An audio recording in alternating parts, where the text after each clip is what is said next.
తాకట్లో ఉన్న మీ బంగారాన్ని విడిపించి ఆ రోజు ఆన్లైన్ రేటుకి కొంటాం. Sharma gold company. త్యాగానికి వెనకాడదు, ధర్మం కోసం యుద్ధం చేయాలి. ఏదైనా తెగించి కొట్లాడేటువంటి ఆలోచన కల్పించిన పార్టీ నా భారతీయ జనతా పార్టీ. బండి సంజయ్ గారు తన ప్రేమ వాత్సల్యంతో ఇంతమంది కార్యకర్తల్ని, ఇంతమంది లీడర్స్ ని వాళ్ళ ప్రేమ పొందటమే కాకుండా వాళ్ళతో శబాస్ అనిపించుకొని ఈ రోజు మంచి మార్కులు పొందారు. సెంట్రల్ మినిస్టర్ అయ్యారు. యాజ్ ఎ బ్రదర్స్ గా ఏమనిపిస్తుంది ఫస్ట్ మీకు? మా తమ్ముడు ఇంత స్టేజ్కి వెళ్ళడానికి చాలా చిన్నప్పటి నుంచి చాలా కష్టపడ్డాడు. స్కూల్లో బొట్టు తీసేయమని తీసేయమని చెప్పారు ఒక స్కూల్లో. చెప్తే అప్పుడు అక్కడ కూడా ఎదిరించిండు, చాలా ఎదిరించి చేసిండు.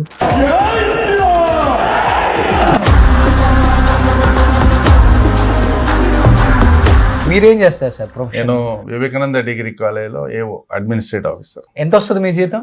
నా జీతం 1000. బండి సంజయ్ గారి పెద్ద బ్రదరు. సూపర్ అండి. సార్ మీరేం చేస్తుంటారు? నేను సేమ్ అదే కాలేజీలో లెక్చరర్ చేస్తాను. నేను నా సబ్జెక్ట్ వచ్చి కంప్యూటర్ సైన్స్. మీ జీతం ఎంత సార్? నాది ఉంటుంది.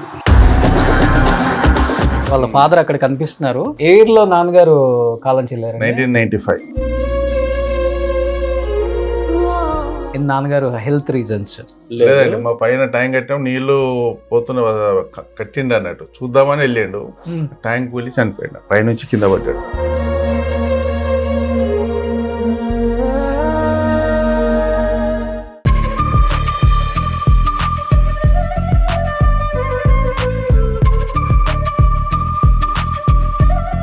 Hi hello, welcome to Suman TV. నేను మీ రోషన్. సో ప్రస్తుతం నేను బండి సంజయ్ గారి ఇంటికి వచ్చాను. మీరు ఒకసారి లోపలికి వస్తే అర్థం అవుతుంది.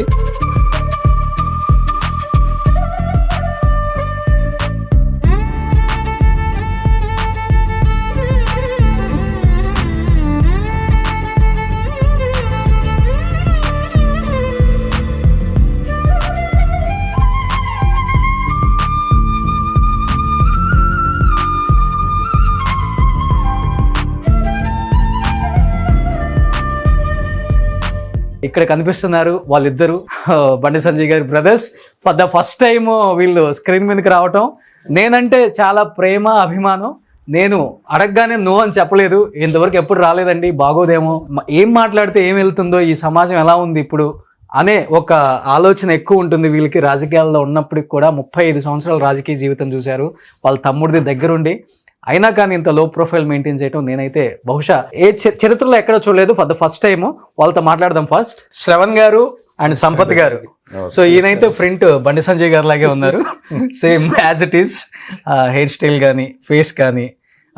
అండ్ శ్రవణ్ గారు, సార్ ఏమనిపిస్తుంది అంటే ఇంతమంది బడా రాజకీయ నేతలు అంటే డబ్బుతో కూడుకున్న రాజకీయాలు, అలాంటిది ఈరోజు బండి సంజయ్ గారు తన ప్రేమ వాత్సల్యంతో ఇంతమంది కార్యకర్తల్ని, ఇంతమంది లీడర్స్ని వాళ్ళ ప్రేమ పొందటమే కాకుండా వాళ్ళతో శబాస్ అనిపించుకొని ఈరోజు మంచి మార్కులు పొందారు. సెంట్రల్ మినిస్టర్ అయ్యారు. యాజ్ ఎ బ్రదర్స్గా ఏమనిపిస్తుంది ఫస్ట్ మీకు? First of all Suman TV గారికి ధన్యవాదాలు. Thank you sir.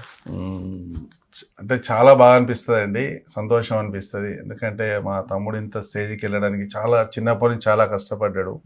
చిన్నప్పటి నుంచి అంటే దాదాపు ఏవీపీ చదువుకున్నప్పటి నుంచి శిశు మందిర్ స్టూడెంట్, అప్పటి నుంచి ఇప్పటి వరకు కూడా హిందూ మనోభావాలతోనే ఉంటాడు, ఎప్పుడు హిందుత్వంతోనే పోరాడుతుంటాడు చిన్నప్పటి నుంచి. అంతే. స్కూల్లో బొట్టు తీసేయమని తీసేయమని చెప్పారు ఒక స్కూల్లో. చెప్తే అప్పుడు అక్కడ కూడా ఎదిరించిండు, చాలా ఎదిరించి చేసిండు. దాని తర్వాత వేరే స్కూల్లో ఆ స్కూల్ వాళ్ళు జాయిన్ చేసుకోని అన్నారు, మేము ఇక్కడ ఉంచుకోమని చెప్పారు. అక్కడ వేరే స్కూల్లో జాయిన్ అయ్యిండు. జాయిన్ అయిన తర్వాత అక్కడ నుంచి స్టార్ట్ చేసుకున్నాడు ఇక ఆర్ఎస్ఎస్. చిన్నప్పటి నుంచి మేము అంతా ఆర్ఎస్ఎస్. అందరము శిశు మందిర్ వస్తాం. మా సిస్టర్, మేము ముగ్గురం బ్రదర్స్, మీ అక్కయ్య, అందరము శిశు మందిరే. ఓకే. సో ఒక ఇయర్ ఏంటంటే స్కూల్ దూరం అవుతుందని సంజయ్ తీసుకొచ్చి వేరే స్కూల్ వేసాము. వేస్తే అప్పుడు వాళ్ళు బొట్టు పెట్టుకురావద్దు అది అని చెప్పేసి కండిషన్ పెట్టారు అన్నట్టు. పెట్టేసేసి ఆ కోపంతో ఆ స్కూల్లో చదవని పెట్టేసి వదిలేసేసి మళ్ళీ శిశు మందిర్లో జాయిన్ అయ్యండి అన్నట్టు. సో చిన్నప్పటి నుంచే సంఘంలో ఉంటుండే అన్నట్టు, శాఖకి వెళ్తుండే అన్నట్టు. బై 4th 5th క్లాస్ నుంచే శాఖకి వెళ్తుండే అన్నట్టు. స్కూల్ అయిపోగానే షాక్కి వెళ్తుండే అన్నట్టు. ఇక అప్పటి నుంచి అది అలవాటు అయిపోయింది అన్నట్టు. ఓకే. సో తర్వాత సంఘం, తర్వాత ఏబీపీ, తర్వాత బీజేపీ విజయం అట్లా అంచెలంచెలుగా డెవలప్ అయినది. కాకపోతే చాలా కష్టపడ్డాడు కార్యకర్తగా, చాలా కష్టపడ్డాడు. ఓకే. బాధ అనిపించిందా ఆ కష్టం చూసి? చాలా సార్లు జైలుకి వెళ్ళిండు. మా ఇంటికి ఇట్లా కూర్చున్నాం అని అంటే వస్తుంటాడు పోలీసులు, ఇట్లా రాండి రాండి నడు ఇట్లా అని చెప్పి మమ్మల్ని ఎవరు అని పట్టుకెళ్తారు. తన దొరకదానికి మమ్మల్ని ఉంచుకుందరు. అయ్యో, అన్ని జైలు జీవితం ఒక 100 సార్లు వెళ్ళుంటారా? వెళ్తూనే ఉంటారు. అప్పుడు అంతా ఇక ఏవీపీలు ఉంటుండే కదా, సో అక్కడ కూడా పోరాడుతుండే స్కూల్లో, కాలేజీలలో. ఇప్పుడు ఎస్ఆర్ఆ కాలేజీలో కానీ అక్కడ ఇక్కడ దాంతో చేస్తుండే బాగా. కానీ చిన్నప్పటి నుంచి చూస్తున్నారు కదా తమ్ముడిని. ఈ రోజు చూస్తే కేంద్ర మంత్రి, అది కూడా హోంశాఖ, అన్నిటికన్నా పవర్ఫుల్ పోర్ట్ఫోలియో. ఏమన్నా అంటే చిన్న చిన్న చేంజెస్ మన ఫ్యామిలీలో కొంచెం ఒక లెవెల్కి వెళ్తేనే కనిపిస్తుంటాయి. బండి సంజయ్ గారిలో ఏమన్నా తేడా కనిపించిందా? ప్రేమలో కానీ దాంట్లో కలవదు, మా దాంట్లో కూడా కలవదు. సేమ్ యాస్టీజ్ ఉంటారు. నేను ఇట్లా మంత్రిని, నేను ఇట్లుండాలి అట్లుండాలి అనేది ఉండదు. ఎవ్వరు వచ్చినా మాట్లాడుతుంటాడు. ఓకే. తనకు ఓపిక బాగుంటుంది. ఫస్ట్ ఆఫ్ ఆల్ ఓకే, ఎవరన్నా రానేది ఓపికతోని మంచిగా మాట్లాడతారు, పంపిస్తారు. మీరు పెద్ద శ్రవణ్ గారు, మీరు సెకండ్. సంజయ్ చాలా ప్రేమగా పెంచుకొని ఉంటారు తమ్ముడిని కదా. ఫుల్ చిన్నప్పుడు బాగా గొడవ చేసేవాళ్ళ? గొడవ చేస్తారు చిన్నప్పుడు, మామూలుగా లాస్ట్ కదా చేస్తూనే ఉంటారు. మా నాన్న కూడా కొంచెం బాగానే గౌరవాన్ని ఇస్తుంటుండే. ఏమనకపోదు మేము కూడా. ఓకే. ఇక్కడ చిన్నోడు కదా, సరే యాక్టివ్గా తన పని చేస్తుండే కదా, అది అని మా నాన్న సపోర్ట్ ఉంటుండే, మా సపోర్ట్ కూడా ఉంటుండే. మాకు మేము అందరం కలిసి ఉంటాం. ఓకే. మాకు ఇప్పటి వరకు అయితే ఇంతవరకు అది రాలేదు మాకు, స్టిల్ ఇప్పటి వరకు. కానీ మీ లైఫ్ స్టైల్ ఎక్కడ చేంజ్ చేసుకోలేదు కదా?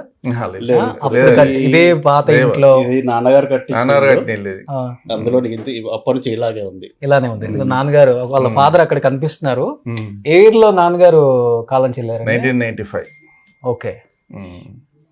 Almost 30 years. 30 years. తను టీచర్, గవర్నమెంట్ టీచర్. నాన్నగారు హెల్త్ రీజన్స్ లేదండి. మా పైన ఈ బిల్డింగ్ కట్టినప్పుడు ఇక్కడ కింద ఉన్నాం, పైన ఫ్లోర్ వేసినప్పుడు ఆ పైన ట్యాంక్ ఉంటుండే, ఓవర్ ట్యాంక్. అప్పుడు కొద్దిగా వాయుగుండం వచ్చినంత కొంచెం అది ఉండే. అన్నప్పుడు పైన ట్యాంక్ కట్టినప్పుడు నీళ్లు పోతున్న కట్టిండు అన్నట్టు చూద్దామని వెళ్ళిండు, ట్యాంక్ కూలి చనిపోయాడు, పైనుంచి కింద పడ్డాడు. పైనుంచి కింద పడిపోయారు. కన్స్ట్రక్షన్ సరే కాక, అప్పుడు వర్షాలు పడుతున్నాయి, క్యూరింగ్ సరే కాక ఏమవుతుందని చూద్దామని వెళ్ళాడు. ఆ లోపటిని మొత్తం 4 sides ఆ పైనుంచి వెనక బాత్రూమ్లు ఉన్నాయి. అదే ఆ ప్రెషర్ కు 3rd floor నుంచి కింద పడి చనిపోయారండి యాక్సిడెంటల్ గా. Okay. Spot dead. Spot.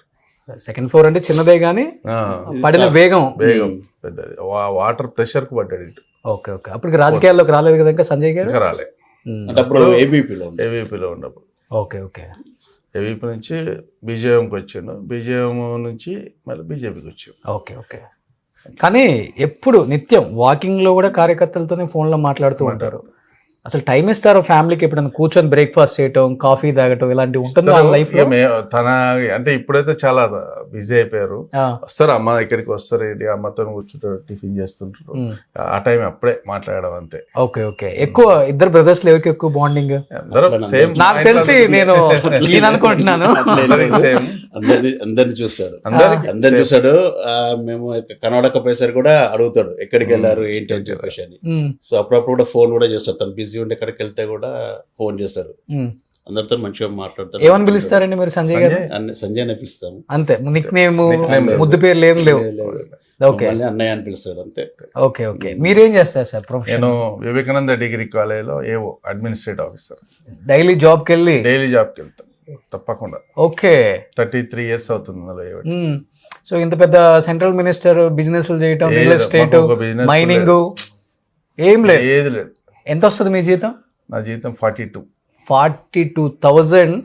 Bandi Sanjay గారు పెద్ద బ్రదరు, ఆయన జీతం. డైలీ ఆయన కాలేజీకి వెళ్ళటం, ఆయన జాబ్ చేసుకోవటం, ఇంటికి రావటం, ఫ్యామిలీతో గడపటం. సూపర్ అండి. సార్ మీరేం చేస్తుంటారు? నేను సేమ్ అదే కాలేజీలో లెక్చరర్గా చేస్తాను. నేను నా సబ్జెక్ట్ వచ్చి కంప్యూటర్ సైన్స్. ఓకే. నేను 34 years నుంచి లెక్చరర్గా చేస్తున్నాను ప్రైవేట్. మీ జీతం ఎంత సార్? నాది 50 వరకు ఉంటుంది. 50. సో అన్నకన్నా తమ్ముడిది ఒక 8,000 ఎక్కువే. సో ఇది అండి రాజకీయంలో ఒక ఎమ్మెల్యే అయితేనే అసలు ఫ్యామిలీ తగ్గదు. నాకు ఆ కాంట్రాక్ట్ ఇప్పిస్తావా, ఈ లైజనింగ్ ఇప్పిస్తావా, ఈ ల్యాండ్ ఇప్పిస్తావా కన్స్ట్రక్షన్కి, ఇలా ఉంటుంది. అంటే అది తప్పని నేను చెప్పట్లేదు, బట్ ఆర్ఎస్ఎస్ నుంచి వచ్చారు, సిద్ధాంతాలు తెలుసు, కుటుంబ రాజకీయాలు కాదు. సో ఇది దేవుడిచ్చిన ఒక మంచి ఆపర్చునిటీ నా వరకు. నా తర్వాత వాళ్ళ సిద్ధాంతమే అది. ఎప్పుడు కూడా ఫ్యామిలీని వాళ్ళు రాజకీయంగానో లేకపోతే ఫైనాన్షియల్గానో స్ట్రాంగ్ చేయాలని చూడరు వాళ్ళు. వాళ్ళ సిద్ధాంతం ఏంటంటే మనకు వచ్చిన అవకాశం బయట వాళ్ళు చాలామంది నాలాగా వెయిట్ చేసే వాళ్ళు ఉంటారు, వాళ్ళకి ఇద్దామనే ఒక ఆలోచన ఉంటుంది వాళ్ళకి ఎక్కువ. నిజంగా గ్రేట్. 42,000 50,000తో వాళ్ళు జాబ్ చేసుకుంటూ ఉన్నారు కాబట్టి ఇంత హ్యాపీగా ఉన్నారు సార్. లేకపోతే రోజు న్యూస్లో ఆ బామ్మర్దికి ఆ పని ఇప్పించారు, ఈ తమ్ముడికి ఈ పని ఇప్పించారు, ఈ పంచాయతీ ఉంటుంది. అటువంటిది ఏం లేదు మా దాంట్లో. ఓకే, ఏ బిజినెస్ కూడా లేదు. Okay, great. ఆస్తిపాస్తులు ఒకటే ఇల్లు మాకు. కలిపి ఒకటే బిల్డింగ్, ఇదే ఇల్లు. రీసెంట్ గా తీసుకున్నా సంజయ్ ఒకటి. Okay, okay. ఎందుకంటే ఆఫీస్ కొంచెం ఇబ్బంది అవుతుందని చెప్పేసి ఒక్కటి తీసుకున్నాం. అది అప్పుడు మొన్న రీసెంట్ 3 అన్నదమ్ములకి 3 ఫ్లోర్లు. ఇది పెద్దోడు అయితే పైన ఉండాలి, కింద ఉండాలి సార్ తెలంగాణలో. ఓకే, అట్లా గ్రేట్. సో అమ్మ మీ దగ్గర ఉంటారు? ఇక్కడే అందరి దగ్గర ఉంటే అంతా ఇక్కడే ఉంటాం కదా అందరం కలిసి. Okay, okay. Sir Bandi Sanjay గారికి చాలా కోపం ఎక్కువ అనేది ఉంటుంది. అదే రాజకీయాల్లోకి వచ్చిన తర్వాత లేకపోతే చిన్నప్పటి నుంచి ఉందా సార్? చిన్న కోపం అంటే మామూలు ఏదైనా బాగా అదైనప్పుడే కోపానికి వస్తాడు. మామూలు అట్లా కోపాన్ని రాడు. తనకు ఏదైనా ప్రాబ్లం కొంచెం ఇరిటేట్ అనిపిస్తే మాత్రం వస్తాడు, లేకుంటే చాలా బాగుంటాడు. అట్లేం లేదు, కోపం అనేది ఏముండదు. ఓకే, అందరితో చాలా బాగా మాట్లాడతారు కదా. ఓకే, బయట కార్యకర్తలతో కానివ్వండి, వేరే వచ్చే వాళ్ళతో కానీ రిసీవింగ్ కూడా బాగా చేసుకుంటాడు. Okay, okay. So Bandi Sanjay గారు అంటే రెండు బాగా గుర్తొస్తుంటాయి. సామాన్య కార్యకర్తల దగ్గర నుంచి కుటుంబానికి కావచ్చు, రాజకీయ నాయకులకు కూడా. ఒకటి బండికి బండి, గుండుకు గుండు అనేది అది నిజంగా స్పాంటేనిటీగా ఆ టైంకి వచ్చిందో ఇన్స్టెంట్ గా తెలియదు, లేకపోతే స్క్రిప్టెడ్ అర్థం కాలేదు. మీకేమనిపించింది ఆ డైలాగ్ విన్నప్పుడు? మామూలుగా ఇప్పుడు ఇవాళ రాజకీయ నాయకులకు ఏదో ఒకటి పెడతారు కదా, ఆ టైప్ లా ఉంటది అంతే. ఓకే, కానీ ప్రాసలు భలే వస్తాయి సార్. ఆయనకి ప్రిపేర్ అవుతారా లేకపోతే స్పాంటేనియస్ వస్తాయి తనకు? మీరు ఒకటి చెప్తుంటే దాన్ని మాట్లాడుతూనే ఉంటాడు. ఏదో రాసుకొని చూసుకొని అది చేసుకొని ఏముండదు, మాట్లాడతాడు. మీరు 1 అవర్ చెప్పాడు, 1 అవర్ ఖచ్చితంగా మాట్లాడతాడు. ఓకే, చిన్నప్పటి నుంచి స్కూల్లో కూడా మాట్లాడుతుండే. స్కూల్లో కూడా స్పీచ్లు ఇస్తుంటే, 15th ఆగస్ట్ వస్తుంటే, 26 జనవరి స్పీచ్లు ఇస్తుంటుండే. ఓకే, స్కూల్లో ఉన్నప్పుడు బాగా ఇస్తుండే అన్నట్టు. Okay, okay. సో ఇంకొకటి బాగా ట్రోల్ అయిందంటే అమిత్ షా గారి చెప్పులు తీసి ఇచ్చినప్పుడు అది భక్త బానిసత్వం అని చెప్పి బాగా ట్రోల్ చేశారు. ఆ టైంలో ఆయన ఎలా ఫీల్ అయ్యారు, మీరు ఎలా తీసుకున్నారు దాన్ని? అది ఇప్పుడు గురువు ఉంటాడండి, ఏదో ఒక గురువు, ఒకరికి ఒక గురువు ఉంటాడు. తనకు ఆయన గురువుగా భావించిండు, తీస్తే తప్పేలేదు. ఇప్పుడు నా గురువు ఉన్నాడు, నేను ఒకరు నమ్ముతుంటా అని నేను గురువు లెక్క భావిస్తా. ఆయన చెప్పులు తీసినంత మాత్రం నేను బానిసగాను లేకుంటే అజయనట్టు కాదు కదా. ఏదో గురుత్వం, ఆయన మోడీ గారు ఆయన గురువు అనిపించారు, తన గురువు అంటుండు, తీసిండు, ఇక్కడ ఉన్నది ఇక్కడ పెట్టిండు, అంతే. దాని తప్పే ఉన్నది. ఇప్పుడు మన స్వామీజీ ఎవరో వస్తారు ఎగ్జాంపుల్, తీసి ఇక్కడ పెడతాం, దానంత మాత్రాన మనం అయితే బానిసత్వం కాదు కదా. అట్లా ఎప్పుడు మేము అనుకోలేదు, తను కూడా అట్లా చేయడు. అట్లా ఓకే, పెద్దవాళ్ళు ఏమున్నది ఏజ్ లో కొంచెం ఆయన వెయిట్ ఉన్నారు, కొంచెం తీసుకోలేరు. పెద్దవాళ్ళు వస్తే తీసి పెట్టేసేసారు, అంతేగాని చిన్న పిల్లలని అది చేసే మధ్యవర్తి ఉన్న వాళ్ళని తీసి అక్కడ పెట్టలే కదా. క్యాజువల్ గా అది ఎంతమంది అంతకంటే ఘోరంగా చేస్తున్నారు కదా, చెప్పులు మోయించడము వేరే వాళ్ళతోని వీళ్ళతోని చేయట్లేదు కదా. పెద్దవారు కాబట్టి తీసి పక్క పెట్టేశారు. అవును, మీరు అన్నట్లుగా ఇప్పుడు ఎక్కువ గన్మెన్లు కూడా పాపం ఇస్తారు, అది చేస్తారు. తను అసలు ఎప్పుడు అట్లా గురువు కాబట్టి తీసి పెట్టారు, దానికి మేము అట్లా ఏమనుకోలేదు. సో మీరు అన్నారు ఒక మాట, చిన్నప్పటి నుంచి చాలా కష్టపడి ఈ స్థాయికి వచ్చాడు అని. ఈ స్థాయి కన్నా ముందు కూడా చాలా పెద్ద స్థాయి ఆయన ఎక్కారని చెప్పొచ్చు. ఎందుకంటే బీజేపీ ప్రెసిడెంట్ అధ్యక్షుడిగా ఉండి పార్టీని చెప్పాలంటే ఉరికిచ్చారు, పరిగెత్తించారు తెలంగాణలో. బండి సంజయ్ గారే ఉండుంటే 35 నుంచి 40 సీట్లు వచ్చేదే. సో కింగ్ మేకర్గా ఉండేవాళ్ళు బీజేపీ పార్టీ ఇక్కడ. అలాంటిది బండి సంజయ్ గ్రాఫ్ పెరుగుతుందని ఆ పార్టీలో ఉన్న కొంతమంది పెద్ద నాయకులు ఆయన తొక్కేశారు, అనగదొక్కేశారు. ఆయన కావాలని అధ్యక్ష పదవి నుంచి తొలగించే వరకు కూడా మోడీ గారితో ప్రయత్నం చేసి చివరికి విఫలమయ్యారు అని చెప్తుంటారు. సంజయ్ గారు ఎప్పుడైనా ఆయన జీవితంలో ఫీల్ అయ్యే సందర్భం అదే అని చాలా మంది చెప్తుంటారు. బ్రదర్స్గా మీరేం చెప్తారు సార్? అట్లా ఏం లేదండి, ఫీల్ అవుతారు ఎట్లయినా. ఇప్పుడు అంత స్థాయికి తీసుకొచ్చారు కదా, దాదాపు కింది అసలు బీజేపీ అంటే ఎక్కడ లేకుండా, అసలు గ్రామ స్థాయిలో కూడా లేకుండే. అటువంటిది ఆ స్థాయికి తీసుకొచ్చిన తర్వాత కొంత ఎవరికైనా కొంత బాధ ఉంటుంది. కొంచెం బాధపడ్డాడు, మనం ఇంకో కొంచెం ఇచ్చేస్తే దీన్ని మనం చేద్దామన్న బాధ కొంచెం ఉండే. ఓకే, కానీ తర్వాత అన్నాడు అధిష్టానం వాళ్ళు కరెక్టే తీసుకుంటారు, నా గురించే తీసుకుంటారు, వాళ్ళకి తెలుసు కదా అని చెప్పేసి అని మళ్ళీ నార్మల్ అయిపోయాడు. ఓకే, 1-2 రోజులకి కొంచెం ఎవరికైనా బాధ ఉంటుంది తన అట్లా. పార్టీ నిర్ణయాన్ని కానీ అధిష్టానాన్ని కానీ వ్యతిరేకంగా ఎప్పుడు కూడా కట్టుబడి ఉంటాడు. కట్టుబడి ఇప్పటి కాదు, ఇప్పటి కూడా కట్టుబడి ఉంటాడు.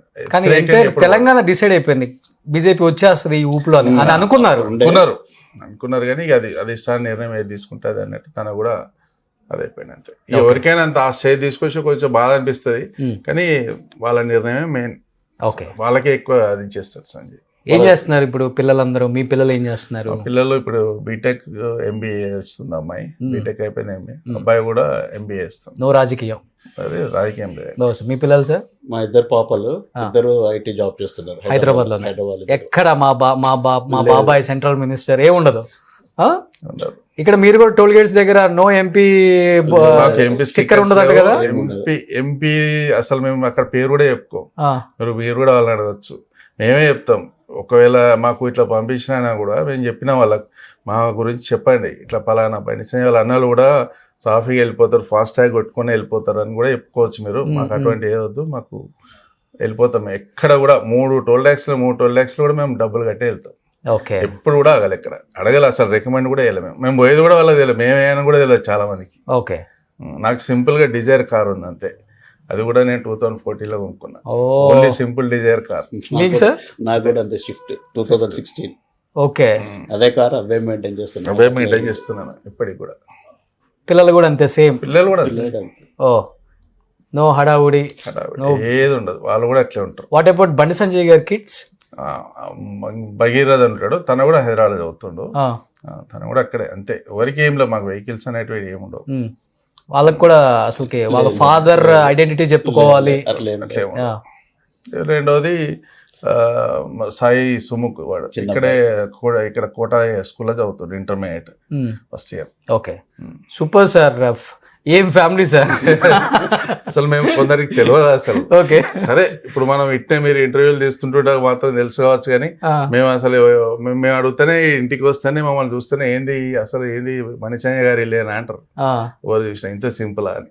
Super super. ఇప్పుడు మున్సిపల్ ఎలక్షన్స్ లో హోరాహోరీగా ఉన్నాయి, ఆ పార్టీ ఈ పార్టీ 3 పార్టీలు తగ్గట్లేదు. బట్ ఈసారి ఎలా అయినా కానీ కరీంనగర్ కైవసం చేసుకోవాలని బండి సంజయ్ గారు చాలా కష్టాలు పడుతున్నారు. అన్ని ఏరియాలు, ఇల్లు, వాడ అన్ని తిరుగుతున్నారని చెప్తున్నారు. ఏమనిపించింది? 66 వార్డ్స్ ఉన్నాయి అనుకుంటా, ఇక్కడ 66 వార్డ్స్. ఏమనిపిస్తుంది ఈసారి మీకు? సరే, తప్పకుండా తన పడే కష్టానికి ఖచ్చితంగా ప్రతిఫలం ఉంటుంది. ఎందుకంటే మేయర్ సీటు ఇక్కడ కొట్టాలనే చాలా దృక్పథంతో ఉన్నాడు ఆయన. ఇట్లనే చేశానే వస్తే తప్పకుండా మేయర్ సీట్ అనేది బీజేపీ కొట్టగలుగుతుంది. ఓకే, తప్పకుండా. అది వాళ్ళు కెమెరాకి ఎప్పుడు దూరంగా ఉంటారు. For the first time I think మీరు కెమెరా వచ్చినా కానీ తక్కువ, అసలు మేము కెమెరా కూడా రాము. Super, thank you sir, thank you so much sir. చాలా హ్యాపీగా ఉంది ఇలా కలవటం, అండ్ ఎస్పెషల్లీ మీ ప్రొఫైల్ తెలుసుకోవటం నాకు చాలా హ్యాపీగా ఉంది. ఈవెన్ నాకు తెలియదు బండి సంజయ్ గారి బ్రదర్స్ అని. సో ఈ రోజు ఇలా అందరికి కొన్ని కోట్లాది మందికి మీ గురించి తెలుసుకునే ఒక చిన్న అవకాశాన్ని నాకు ఇచ్చినందుకు thank you so much. Suman టీవీలో మీ పర్సనల్ అండ్ బిజినెస్ ప్రమోషన్స్ కోసం కింది నెంబర్కి కాంటాక్ట్ చేయండి.